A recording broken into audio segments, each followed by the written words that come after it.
Hi hello friends, welcome back to my YouTube channel. நீங்கள் வந்து தமிழ்லேருந்து பார்த்துட்டா வந்து உள்ளே வந்திருப்பீங்க. தமிழ்லேருந்து பார்த்த மாதிரி ரொம்ப ஈஸியாகவே நீங்கள் வந்து உங்களுடைய டேட்டா போடுறது இப்போ ரொம்ப பெரிய ப்ராப்ளமாக இருக்குது. இப்போ அதில் வேறு டேட்டா வேறு வேகமாக போச்சுன்னா எப்படி நீங்கள் வந்து மொபைல் யூஸ் பண்ணுவீங்க?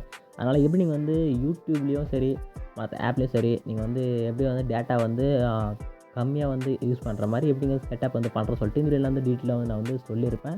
இப்போ நம்ம வந்து பார்த்துங்க. ஃபஸ்ட்டு வந்து யூடியூப்ல வந்து பார்த்தோம்னா நெக்ஸ்ட்டு ஓவராலாக செட்டிங்ஸ் வந்து சொல்கிறேன். ஓகேங்களா? ஃபர்ஸ்ட் ஆஃப் ஆல் நீங்கள் வந்து யூடியூப் வந்து ஓப்பன் வந்து பண்ணீங்க. யூடியூப் வந்து ஓப்பன் வந்து பண்ணோடனே உள்ளே போனீங்கன்னாவே தெரியும். நீங்கள் ஸ்க்ரோல் பண்ண ஒரு ஒரு சம் 1 2 3 செகண்ட்லேயே வீடியோஸ் எல்லாமே ஆட்டோவாக ப்ளே ஆகும். இது மாதிரி ப்ளே ஆகுதுனால கூட டேட்டா வந்து எடுக்கும். அதுவும் ஸ்டாப் பண்ணிடலாம். நெக்ஸ்ட் அதே மாதிரி சம் செட்டிங்ஸ்லாம் இருக்குது. ஓகே, பார்த்துக்குங்க. ஓகே, நான் ஃபஸ்ட்டு கீழே பார்த்தா லோகோ இருக்கும், கிளிக் பண்ணுங்கள். கிளிக் பண்ணிட்டு மேலே செட்டிங்ஸ்க்கான ஒரு ஆப்ஷன் கிளிக் பண்ணி கொடுங்க. கிளிக் வந்து கொடுத்தோன்னே பார்த்தீங்கன்னா ஜென்ரல்னு சொல்லிட்டு ஒரு ஆப்ஷன் கிளிக் வந்து கொடுங்க. ஓகே, கிளிக் வந்து கொடுத்தோன்னே ப்ளேபேக் இன் ஸ்பீட்ஸ் இப்போ நான் ஸ்டார்டிங்கில் சொன்னேன்ல, அதை ஆட்டோமேட்டிக்காக ப்ளே ஆகுதுல, வந்து ஆஃப் பண்ணிக்கலாம். ஃபஸ்ட்டு இந்த ப்ளேபேக் இன் ஸ்பீட்ஸ் வந்து கிளிக் பண்ணுங்கள். இது பார்த்தா ஆஃப்னு ஒரு பட்டன் கிளிக் பண்ணி ஆஃப் வந்து பண்ணிங்க. எனக்கு பார்த்தா ஆப் ஆஃப் வந்து ஆச்சுன்னு சொல்லிட்டு நெக்ஸ்ட்டு பேக் வந்துங்க. பேக் வந்துட்டு அப்படியே கீழே வந்து ஸ்க்ரோல் டவுன் பண்ணிட்டு பார்த்தீங்கன்னா வீடியோ குவாலிட்டி பர்ஃபார்மன்ஸ் சொல்லிட்டு ஒரு ஆப்ஷன் அதை வந்து கிளிக் வந்து ஓகே, கிளிக் வந்து கொடுத்தோன்னே பார்த்தீங்கன்னா ஆட்டோ ரெக்கமெண்டுன்னு இருக்கும். நீங்கள் வீடியோக்குள்ளே போய் ப்ளே பண்ணிங்கனாவே அது வந்து ஹை குவாலிட்டி தான் இப்போ வந்து அது வந்து ப்ளே வர மாதிரி நம்ம வந்து டிஃபால்ட்டாகவே ஆப்பில் வந்து செட்டப் ஆகிருக்கும். இப்போ நம்ம வந்து ஒரு சில வீடியோ ஹை குவாலிட்டியாக வந்து பார்ப்போம். அது நம்ம கஸ்டமைஸ் பண்ணி நம்மளுக்கு ஏற்ற மாதிரி வந்து பார்த்துக்கிறதுக்கு நம்ம என்ன பண்ண போகிறோம்னா இந்த டேட்டா சேவர்ன்ற பட்டன் வந்து ஆன் வந்து பண்ணிக்கலாம். ஓகேங்களா? மேலே இருக்கிறதுலாம் நமக்கு தேவையில்ல. ரெக்கமெண்டுக்கு ஏற்ற மாதிரி அவன் அப்லோட் பண்ண குவாலிட்டிக்கு ஏற்ற மாதிரி வந்து ப்ளே சொல்லும். டேட்டா கான்ஃபிகரேஷன் வந்து ரொம்ப அதிகமாக வந்து இருக்கும். அதை நம்ம வந்து அவாய்ட் பண்ண இந்த டேட்டா சேவர்ன்ற பட்டன் ஆன் வந்து பண்ணிக்கலாம். ஓகே, நெக்ஸ்ட்டு பேக் வந்துங்க.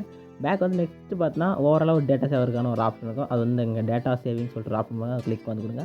கிளிக் வந்து கொடுத்தீங்கன்னா சம் ஆப்ஷன்லாம் இருக்குது. இந்த ஆப்ஷன்லாம் கூட நீங்கள் வந்து ஆப் வந்து இன்ஸ்டால் பண்ணி ஓப்பன் வந்து பண்ணி யூஸ் பண்ண சொல்லி இந்த ஆப்ஷன்லாம் உங்களுக்கு எதுவுமே காமிக்காது. டேரெக்டாக வருவீங்க, ஜிமெயில் லாகின் பண்ணுவீங்க. நெக்ஸ்ட் அப்படியே வீடியோ வந்து பார்க்க வந்து ஸ்டார்ட் பண்ணிவிடுங்க. ஓகேங்களா? இந்த ஆப்ஷன்லாம் நீங்கள் வந்து ஆன் பண்ணி ஒன்று ஆன் பண்ணுறதுக்கு பாருங்க, மேலே பாருங்கள் டேட்டா சேவிங் மோட்னு சொல்லிட்டு யூடியூப்க்கே வந்து ஒரு ஆப்ஷன் வந்துருக்கு. இது வந்து கிளிக் பண்ணிங்கன்னா ஆட்டோமேட்டிக்காக அதுக்கு தேவையான ஆப்ஷன்லாம் வந்து ஆட்டோமேட்டிக்காக எடுத்துக்கும். ஓகேங்களா? நெக்ஸ்ட் நீங்கள் வந்து அந்த வீடியோவுக்கு நீங்கள் வந்து பார்க்க சொல்ல நீங்கள் வந்து எவ்வளோ தான் நீங்கள் யூஸ் பண்ணாலும் ஒரு டேட்டா வந்து லாஸே வந்து ஆகாது. ஓகேங்களா? ரொம்பவே நீங்கள் ஒன் டே ஃபுல்லாக யூஸ் பண்ணால் கூட உங்களுக்கு வந்து 1.5 GB டேட்டா வந்து அவ்வளோ சீக்கிரம் வந்து காலியாகாது. ஓகேங்களா? இந்த செட்டிங்ஸ் மட்டும் என்ன வந்து பண்ணுங்கள். யூடியூப்பில் நீங்கள் எவ்வளோ தான் ரீல் பார்த்தாலும் ஒரு டேட்டா வந்து காலியாகாது. ஓகேங்களா? நெக்ஸ்ட் அப்படியே வந்து மேலே வந்து ஸ்க்ரோல் பண்ணிங்கன்னா இங்கே பார்த்தா வந்து இது மாதிரி வந்து டேட்டான்னு சொல்லி ஒரு செட்டிங்ஸ் ஒரு ஆப்ஷன் கிளிக் பண்ணி கொடுங்க. கிளிக் வந்து கொடுத்துட்டு இல்லை அந்த டேட்டா லைனே கிளிக் பண்ணலாம். அது கிளிக் பண்ணுங்கள். கிளிக் வந்து கொடுத்தீங்க பார்த்தா டேட்டா சேவிங் சொல்லிட்டு மொபைலில் ஒரு ஆப்ஷன் அதை கிளிக் பண்ணி எனேபிள் வந்து பண்ணிங்க. அது எனேபிள் வந்து பண்ணிட்டீங்கன்னா மொபைலில் அவ்வளோ சீக்கிரம் வந்து பேக்ரவுண்டில் ஆப் வந்து ரன் ஆகாது, டேட்டாவும் வந்து ரொம்ப எடுக்காது. ஓகேங்களா? இந்த ஆன் பண்ணிட்டா உங்களுக்கு ரொம்ப யூஸ்ஃபுல்லாக இருக்கும். ஓகேங்களா? நான் சொன்ன விஷயம் வந்து யூஸ்ஃபுல்லாக இருக்குன்னு நினைக்கிறேன். இருந்துச்சுன்னா மறக்காமல் லைக்கை போட்டு நம்ம சேனலில் வந்து சப்ஸ்கிரைப் வந்து பண்ணுங்கள். டாடா.